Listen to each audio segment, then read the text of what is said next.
ஒரு பக்கம் போக்குவரத்து தொழிலாளர்கள் வேலை நிறுத்தத்தை அறிவிச்சிருக்கிறாங்க, அதே சமயம் ஆம்னி பேருந்துகள் பார்த்தோம்னா ஏற்கனவே நம்ம அவர்களுக்கு சொல்லியிருக்கிறோம் எதை செய்ய முடியும், எதை செய்வது சிரமம் என்பதனை. கடந்த அதிமுக ஆட்சி காலத்தில் அவர்கள் செய்யாமல் விட்டதை இப்பொழுது திராவிட முன்னேற்ற கழக ஆட்சி அமைந்த பிறகு செய்ய வேண்டும் என்று அதிமுக தொழிற்சங்கம் சொல்வதும் எடப்பாடி பழனிசாமி அவர்கள் சொல்வதும் வேடிக்கையான ஒன்று, விந்தையிலும் விந்தையாக இருக்கிறது. அவர்களால் முடியவில்லை என்று விட்டுவிட்டார்கள். அதை நாங்கள் செய்ய முடியாது என்று சொல்லவில்லை.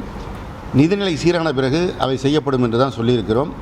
எனவே செய்யவே முடியாது என்று சொன்னவர்கள் நிதிநிலை சரியான பிறகு செய்வோம் என்று சொல்கின்ற எங்களை எதிர்த்து இந்த பேருந்து நிறுத்தத்தை வேலை நிறுத்தம் அறிவிப்பது என்பது பொதுமக்களுக்கு இடையூறு செய்வது என்பது தான் அரசியல் உள்நோக்கம் கொண்டது.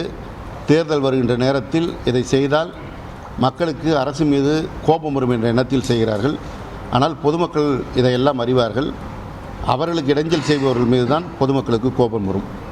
பிரதான போக்குவரத்து சங்கங்கள் இந்த போராட்டத்தை அறிவிச்சிருக்கிறதுனால எந்த அளவுக்கு ஆட்கள் பற்றாக்குறை ஏற்படுவதற்கு வாய்ப்பு இருக்குது? அது யாரெல்லாம் பிரதானமாக இயங்குறாங்க, போக்குவரத்து வேலை நிறுத்தத்தில் செயல்படுகிறார்கள் என்பதை நாளை பார்க்க போகிறோம். பார்த்துவிட்டு அதுக்கு தகுந்த நடவடிக்கை எடுக்கப்படும். தற்போதே ஒரு சில இடங்களில் தொலைதூரம் செல்லக்கூடிய பேருந்துகள் பணிமனை நோக்கி எடுத்துச் செல்வதாகவும் தகவல் வந்தவனும் அது அதிமுகவின் தொழிற்சங்கம் அந்த வேலையில் இறங்கியிருப்பதாக சொல்கிறார்கள். அவர்களே ஒரு பக்கம் பேச்சுவார்த்தைக்கு அமைச்சர் அழைத்தால் வருவோம் என்று சொல்வதும், இன்னொரு பக்கம் அறிவிப்புக்கு முன்பாகவே வேலை நிறுத்தத்தில் ஈடுபடுவது என்பது தவறான ஒரு செயல். இது பொதுமக்களை பாதிக்கக்கூடியது. இது குறித்து நிச்சயமாக நடவடிக்கை எடுக்கப்படும். இது வழக்கமான ஒன்று தானே.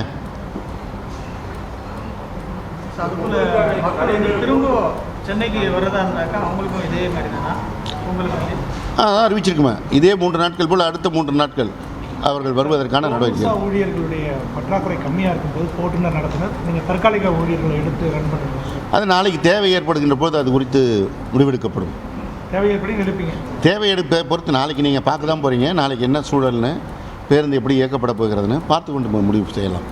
பொதுவாக இந்த பொங்கல் பயணத்தில் பார்த்தீங்கன்னா மக்களுக்கும் இந்த நடத்துனருக்கும் சில பிரச்சனைகள் ஏற்படுது. அதுக்காக நடத்துனருக்கும் டிரைவருக்கும் எந்த மாதிரியான அறிவுரைகள் வழங்கப்பட்டிருக்கு? எப்பவுமே சுமூகமாக இருக்க வேண்டும் என்று தான் அறிவுரை வழங்கப்பட்டிருக்கிறது. இப்போ அது மாதிரி பிரச்சனை வராது. கடந்த தீபாவளியின் போது எந்த பிரச்சனையும் இல்லை. போக்குவரத்துறை ஊழியர்களை பொறுத்தவரை மாண்புமிகு தமிழ்நாடு முதலமைச்சர் தளபதி மு.க. ஸ்டாலின் அவர்கள் ஊதிய ஒப்பந்த பேச்சுவார்த்தையில் அவர்கள் மனம் குளிர்கின்ற வகையில் கடந்த அதிமுக ஆட்சியில் நீக்கப்பட்ட பே மேட்ரிக்ஸ் முறையை திரும்பி வழங்கியிருக்கிறார்கள். 5% சம்பள உயர்வை வழங்கியிருக்கிறார்கள். இந்த தீபாவளிக்கு அவர்கள் கோரிக்கை வைப்பதற்கு முன்பாகவே 20% போனஸை வழங்கியிருக்கிறார்கள். எனவே முதல்வர் மீது போக்குவரத்து தொழிலாளர்கள் மிகுந்த நம்பிக்கையோடு இருக்கிறார்கள். அவர் நிச்சயமாக முதல்வருடைய எண்ணத்திற்கு மாறாக செயல்பட மாட்டார். ஏற்கனவே ஒரு செய்தியாளர் சந்திப்பில் பொங்கலுக்கு பின் அனைத்து பேருந்துகளுமே கிளாம்பாக்கத்திலிருந்து இயக்குவதற்கு நடவடிக்கை எடுக்கப்படும். அது என்னைக்கு தேதிங்கிறது நம்ம செக் பண்ணுறோம். பொங்கலிலிருந்தே, பொங்கல் முடிவுற்ற நாள்லேருந்து அதே போல இயங்கும்.